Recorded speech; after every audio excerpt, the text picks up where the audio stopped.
வணக்கம். லைக் பண்ணுங்க, comment, share, மறக்காம சப்ஸ்கிரைப் பண்ணுங்க. நான் செல்வி.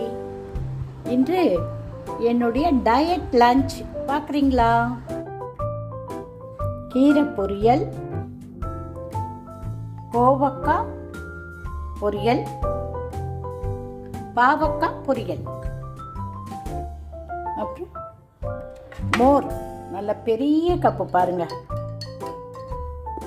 இவ்வளோதாங்க என்னுடைய சிம்பிள் லஞ்ச்,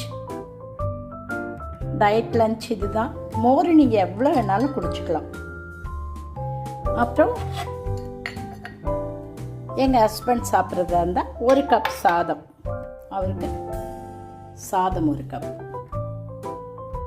நான் சாதம் சாப்பிடாம இந்த டயட் லஞ்ச் தான் நான் சாப்பிடுவேன். பிடிச்சிருக்கா உங்களுக்கு?